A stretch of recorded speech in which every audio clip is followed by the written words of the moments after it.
Isaías capítulo 1, versículo 11, diz assim a palavra do Senhor: De que me serve a mim a multidão de vossos sacrifícios, diz o Senhor. Estou farto dos holocaustos de carneiros e da gordura de animais cevados, e não me agrado do sangue de novilhos, nem de cordeiros, nem de bois. Quando vindes para comparecer perante mim, quem vos requereu o só pisardes os meus átrios? Não continueis a trazer ofertas vãs. O incenso é para minha abominação, e também as festas da lua nova, os sábados e a convocação das congregações. Não posso suportar a iniquidade associada ao ajuntamento solene. As vossas festas da lua nova e as vossas solenidades, a minha alma as aborrece, já me são pesadas, estou cansado de as sofrer. Pelo que quando estendeis as mãos, escondo de vós os olhos. Sim, quando multiplicais as vossas orações, não as ouço, porque as vossas mãos estão cheias de sangue. Lavai-vos, purificai-vos, tirai a maldade de vossos atos de sangue diante dos meus olhos. Cessai de fazer o mal. Aprendei a fazer o bem, atendei a justiça, repreendei o opressor, defendei o direito do órfão, pleiteai a causa das viúvas. O profeta Isaías iniciou seu ministério provavelmente depois do ano 700 a.C.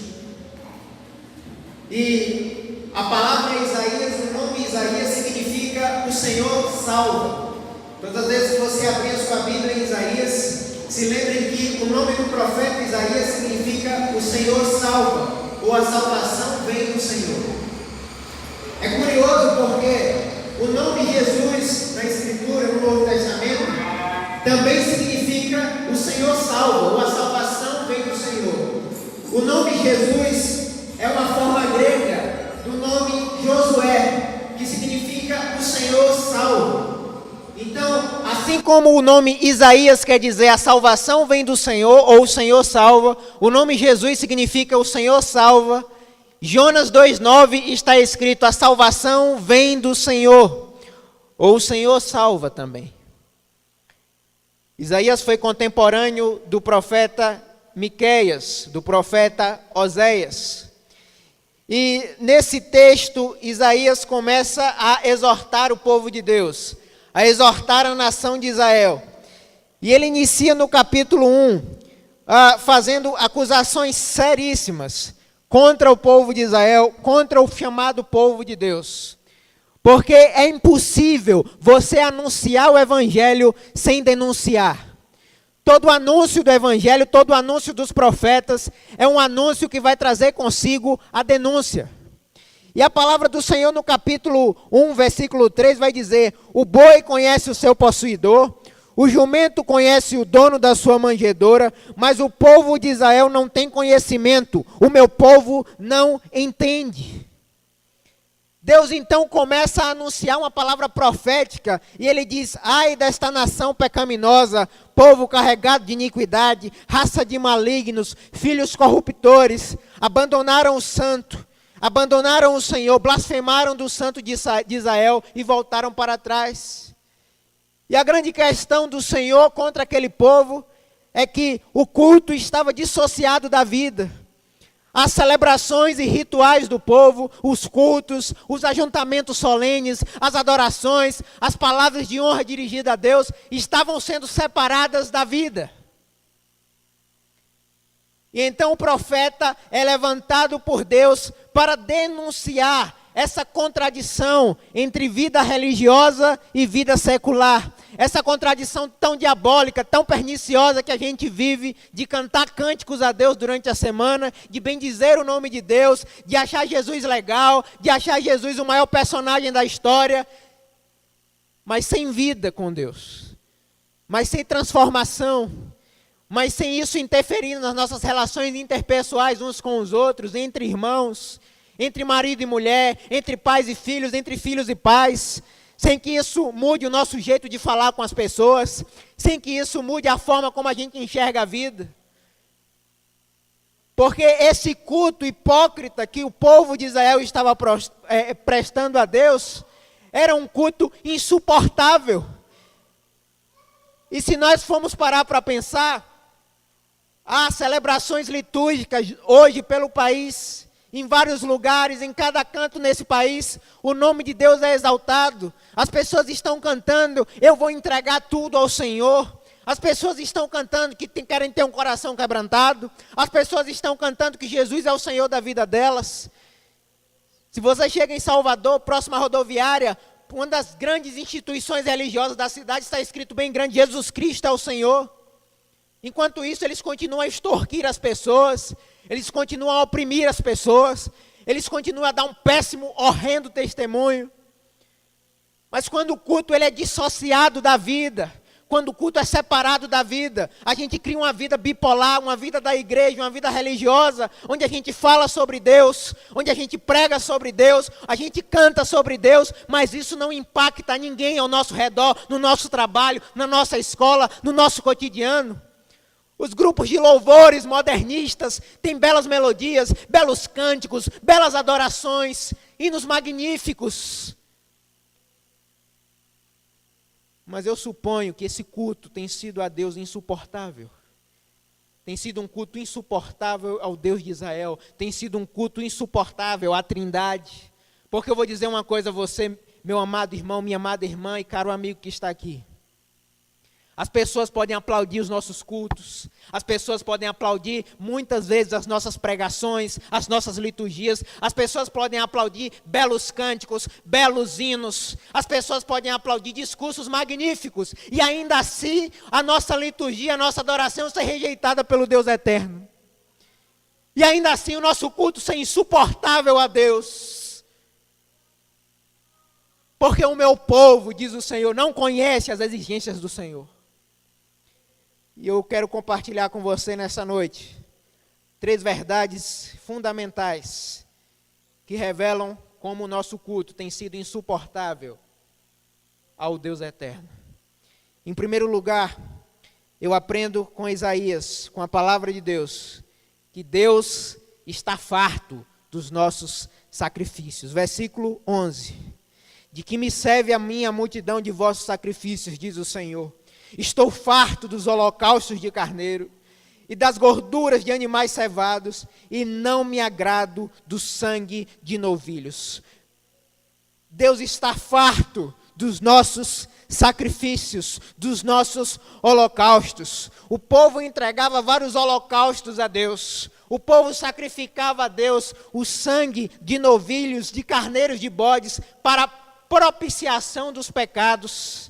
Mas Deus estava farto daqueles sacrifícios de tolos. Deus está farto dos sacrifícios que a igreja evangélica tem apresentado. Deus está farto dos nossos sermões. Deus está farto dos nossos louvores. Deus está farto dos nossos cânticos. Deus está farto.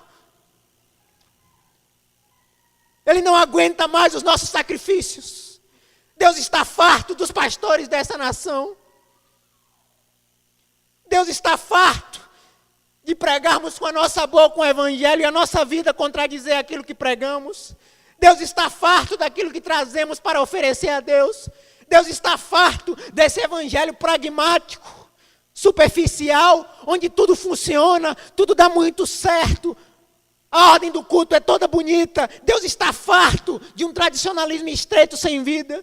Deus está farto de uma especulação sem fronteiras. De gente que cai em nome de Deus, e não foi Deus que derrubou, foi coisa da cabeça dele.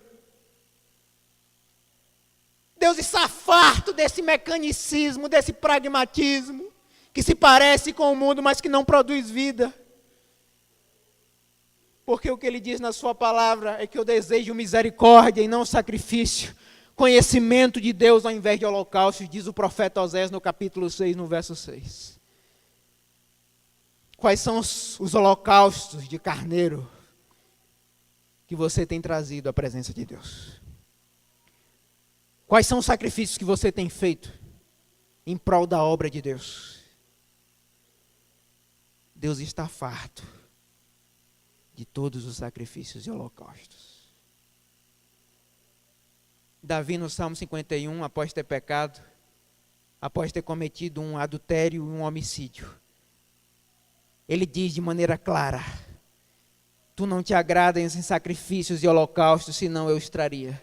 Mas o sacrifício que Deus se agrada é um coração contrito e quebrantado. Isso, ó Deus, não desprezas. Quais são as ofertas que você tem trazido? Quais são os sacrifícios que você tem feito em prol da obra de Deus? Deus está farto do sangue de novilhos, dos nossos holocaustos, nossas solenidades e nossos cultos.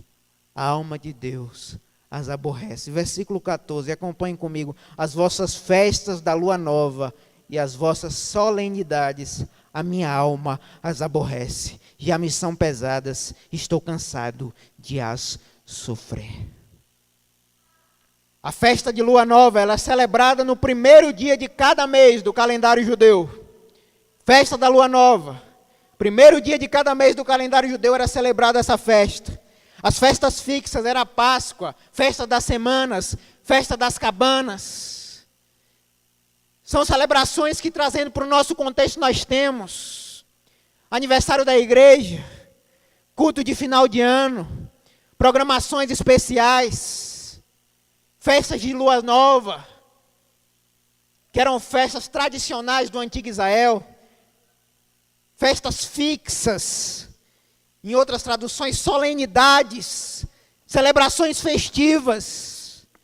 A minha alma as aborrece, já me são pesadas. Deus não está aguentando mais, está insuportável o culto, insuportável solenidade, insuportável aniversário da igreja, insuportável celebração especial, insuportável culto de adoração no domingo, insuportável culto de oração. Essas celebrações, elas já me são pesadas, diz o Senhor. Eu estou cansado de as sofrer. Deus não suporta mais. Se vocês soubessem o que significam essas palavras, desejo misericórdia e não sacrifício, vocês não teriam condenado inocentes. Vão aprender o que significa isso. Quero misericórdia e não sacrifício. Deus está farto. Ele diz no verso 12, acompanhe comigo.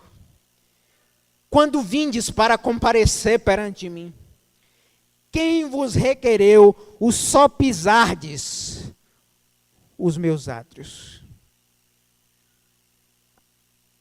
Quando você vem ao culto, quando você vem comparecer perante a presença daquele que é 3 vezes santo, quem foi que requereu o simples fato de você pisar nos átrios do Senhor? Quem foi que pediu a você para vir ao culto? Quem vos requereu o simples fato de pisardes em meus átrios?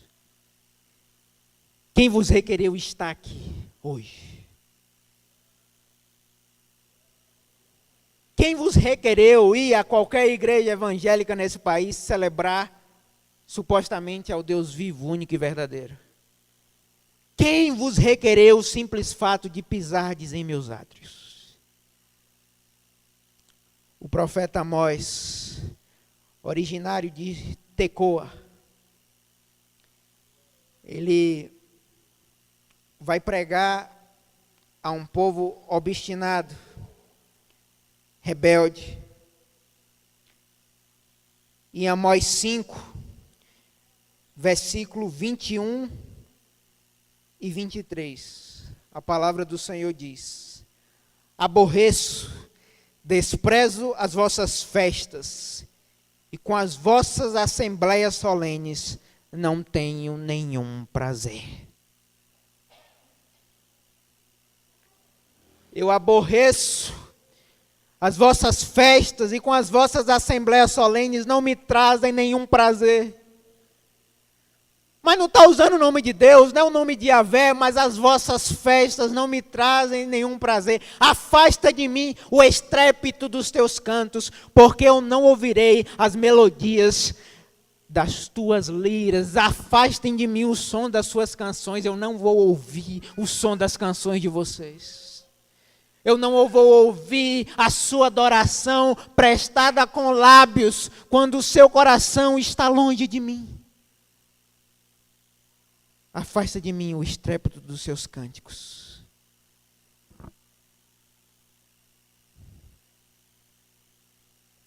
Deus está farto dos seus sacrifícios. O culto, para ele, tem sido insuportável.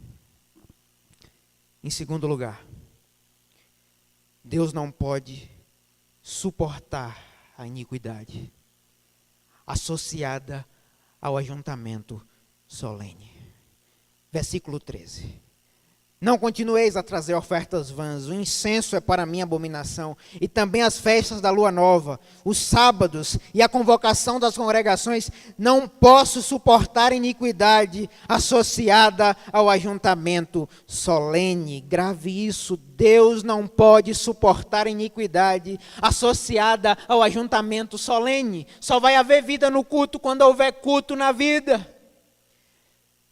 Deus não pode suportar o nosso ajuntamento enquanto temos mágoas uns contra os outros. Ele não pode suportar isso, ele não aguenta mais, é um fardo para ele. A sua alma aborrece esses cânticos, essas melodias. A sua alma aborrece as nossas falas, cheias de religiosidade e legalismo, mas vazias do evangelho na vida.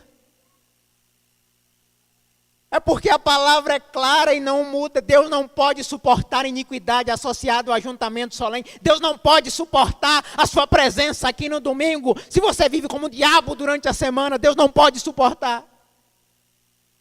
Se no seu trabalho, na sua escola, você é insuportável e ninguém te aguenta, Deus não suporta o seu culto. Se os outros não aguentam você, Deus não é obrigado a aceitar qualquer coisa de você. Deus não é obrigado a aceitar essa coisa coxa que nós estamos apresentando diante dele.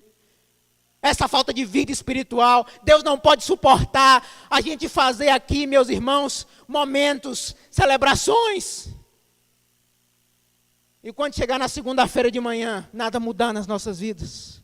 Deus não pode suportar a forma como tratamos nossas esposas. Deus não pode suportar a forma como tratamos nossos maridos. Deus não pode suportar a forma como você trata o empregado.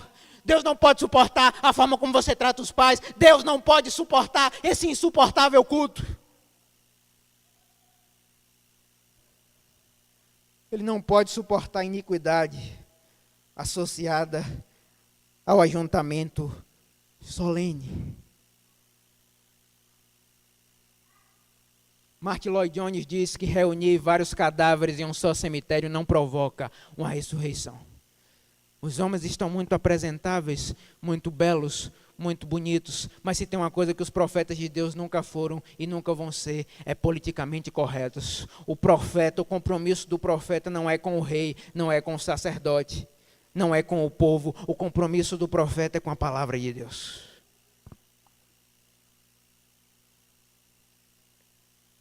Deus não pode suportar a iniquidade. Deus não pode suportar ver você acessar pornografia durante a semana e vir aqui com a cara mais lavada para dizer que vai cultuar o Deus de Israel. Deus não pode suportar mais isso.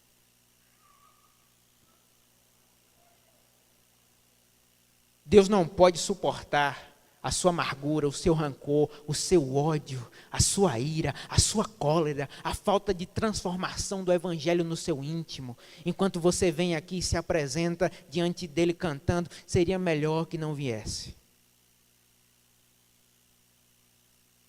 Seria melhor que não perdesse o seu tempo.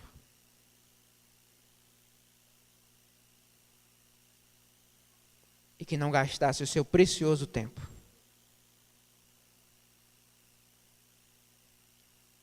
O Deus de Israel é um Deus que zela pela retidão. Por isso ele não pode suportar a iniquidade associada ao ajuntamento solene. Não traga ofertas vãs.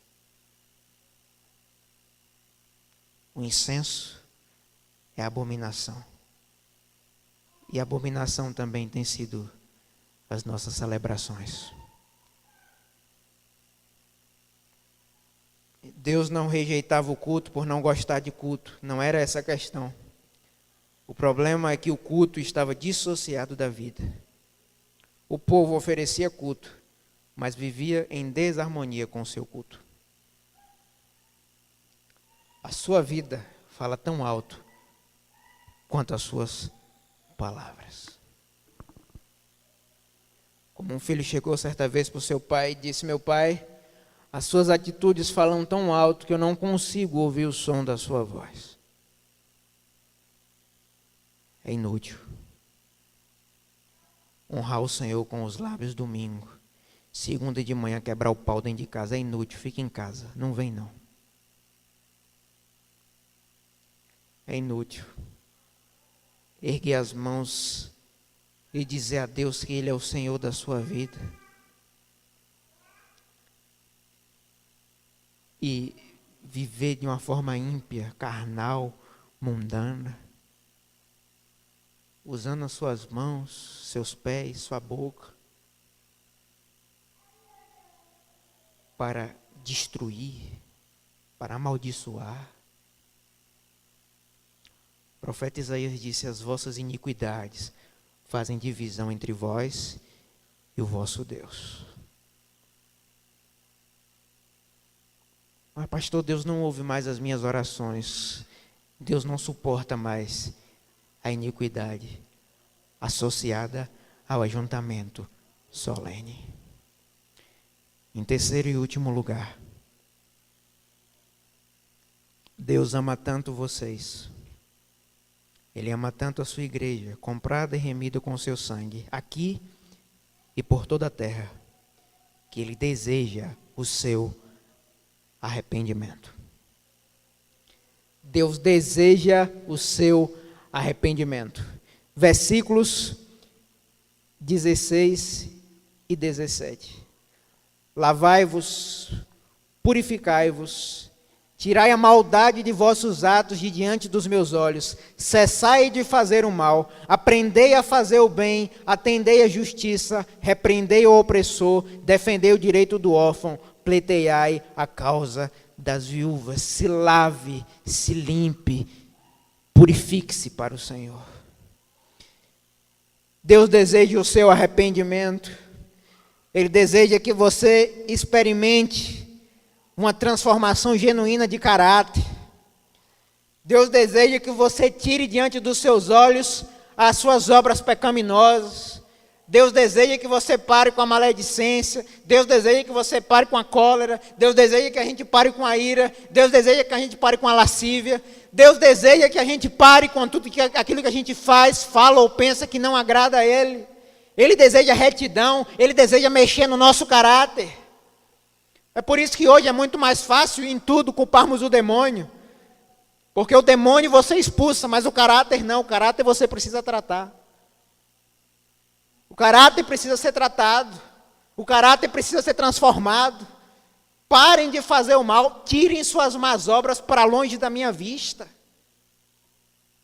Aprendam a fazer o bem, é o que diz o Senhor em sua palavra. Lavai-vos, purificai-vos. Confessar os seus pecados não significa a mesma coisa que abandoná-los. Você pode confessar e dizer: ó Deus, me perdoa. Mas, irmãos, se tem um sinal do arrependimento genuíno, e eu temo por nós que a gente não tenha se arrependido genuinamente. Lutero diz que não fazer mais assim é o verdadeiro arrependimento, não voltar a fazer determinada coisa é o sinal do verdadeiro arrependimento. Mas a gente continua em práticas de pecado ocultas, que ninguém sabe, o pastor não conhece, as pessoas que estão ao nosso redor não conhecem, mas Deus conhece. E um dia, cada um de nós dará conta de si mesmo a Deus. Então, em nome de Jesus, Deus deseja o seu arrependimento. A palavra de Deus diz que Deus não se deixa escarnecer tudo aquilo que você plantar. Não tenha dúvida, meu querido irmão, você vai colher. João Batista, pregando no deserto, ele disse no capítulo 3 de Lucas, verso 8, produzi, pois, frutos dignos de arrependimento. Dei frutos que evidenciem o arrependimento genuíno. Dei frutos que evidenciem que você nasceu de novo. E não comecem a dizer entre vocês, temos por pai Abraão, porque dessas pedras Deus pode fazer surgir filhos a Abraão. E não comecem a dizer, mas eu fui batizado, eu sou membro de igreja, eu sou pastor, eu fiz teologia, porque dessas pedras, de onde não tem, do nada, Deus pode fazer surgir convertidos. As multidões então interrogavam, dizendo, o que havemos de fazer? E João Batista dizia, quem tem 2 túnicas, dê uma a quem não tem. Quem tiver comida, faça o mesmo. E os publicanos diziam, e nós? Como é que nós vamos evidenciar o nosso arrependimento? Os ladrões diziam a Jesus, como é que nós vamos nos arrepender? E Jesus diz, não cobrem mais do que o estipulado. Parem de extorquir as pessoas. E os soldados diziam, e nós o que faremos? E Jesus disse, não maltratem ninguém. Não deis falsa testemunha, denúncia falsa, se contentem com o seu salário. Deus deseja o nosso arrependimento. Você pode vir a todos os cultos, confessar vários pecados todos os domingos. Isso não significa necessariamente que você abandonou esses pecados. A gente pode estar fazendo isso no automático. Confessa, agradece, mas não abandona a prática de pecado. Confessar só não adianta. É preciso que você se arrependa do pai que tem sido. É preciso que você se arrependa do marido que tem sido, da esposa que tem sido, do filho que tem sido, da ovelha que tem sido, do pastor que tem sido.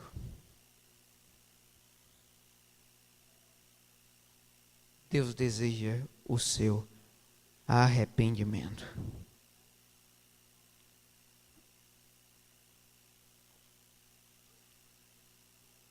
A Bíblia diz em Provérbios 16, verso 6, que pelo temor de Deus os homens se desviam do mal. Não há temor de Deus nessa geração.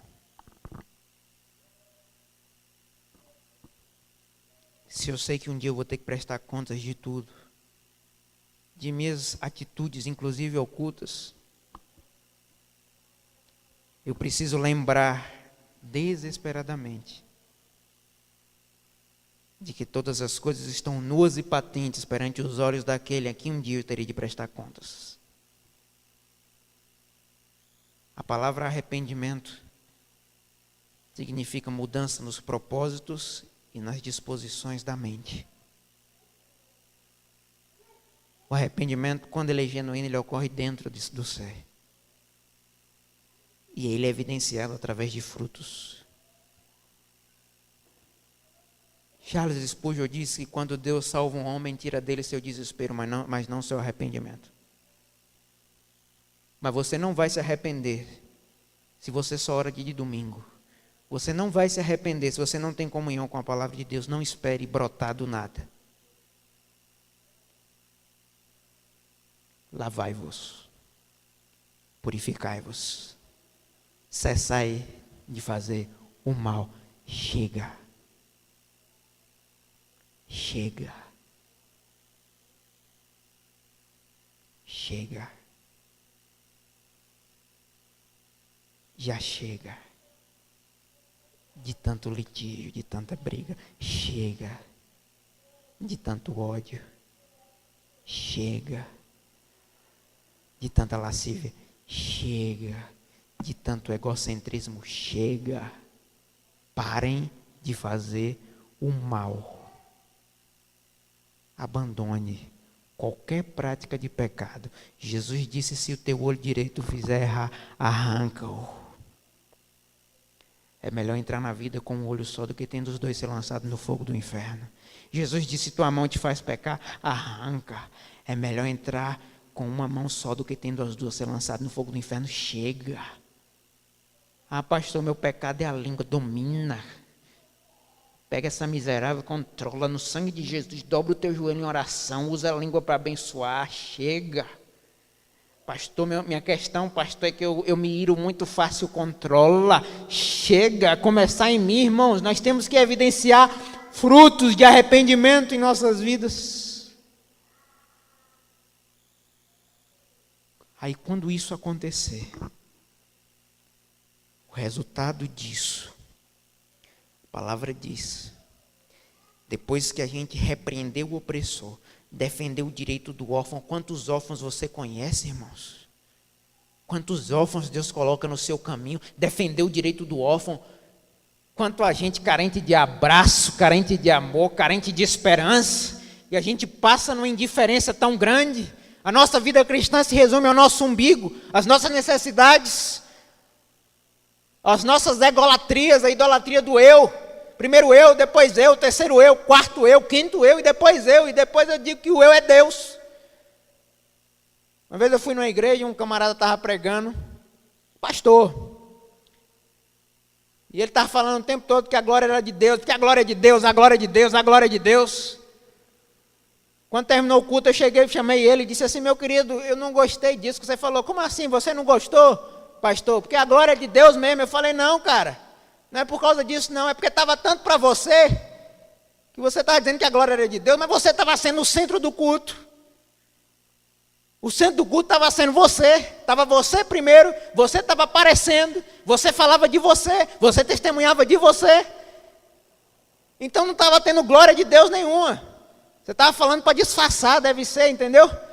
Porque você que estava sendo o centro. Às vezes a gente quer ser o centro, irmãos. Às vezes Cristo não é o cabeça dos nossos lares porque a gente quer ser o centro. Às vezes Cristo não é o cabeça das igrejas hoje contemporâneas porque tem gente para aparecer em todo lugar. Todo mundo quer brigar.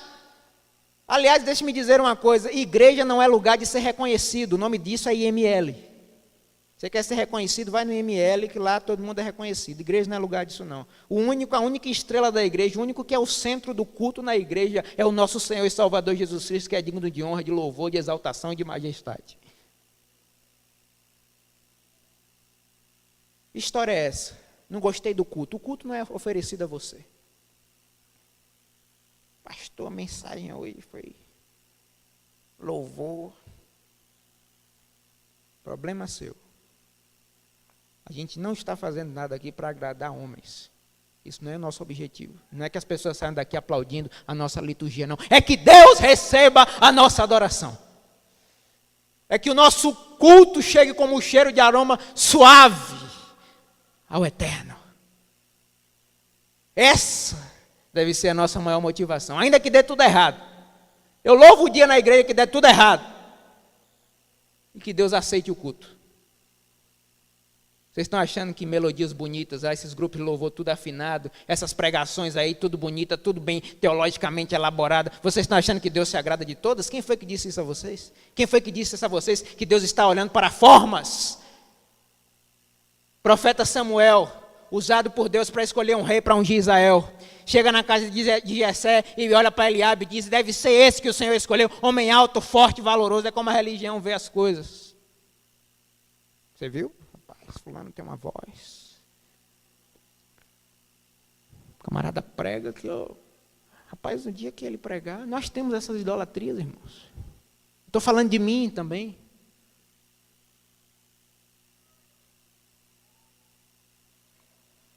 E o Senhor disse, Samuel, não atentes para a sua aparência, porque Deus não vê como o homem vê. Os homens olham a aparência, mas Deus vê o coração. Deus está preocupado com essências, com conteúdo. Não adianta ser cheio de formas e vazio de essência. Não adianta, como diz uma canção, rezar todo dia e fazer tudo errado. Não adianta pregar contra o adultério e adulterar a vida, as pessoas. Não adianta. cultuar com a boca e desonrar com o coração.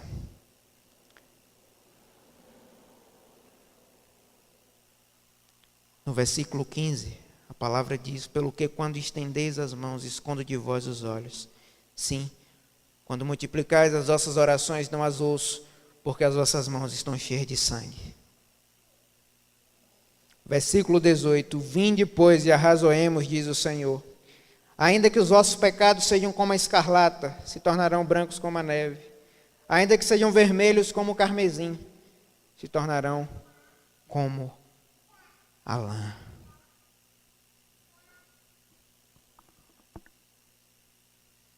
Quando vocês estendem as mãos em oração, eu escondo de vocês os meus olhos. Quando vocês multiplicam as suas orações, eu não as ouço. Porque as mãos de vocês estão cheias de sangue.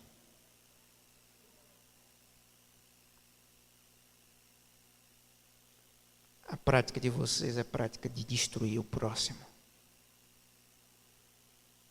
A prática de vocês é de querer sempre ter a razão. A prática de vocês é cometerem pecados ocultos durante a semana e pousarem de santos aos domingos.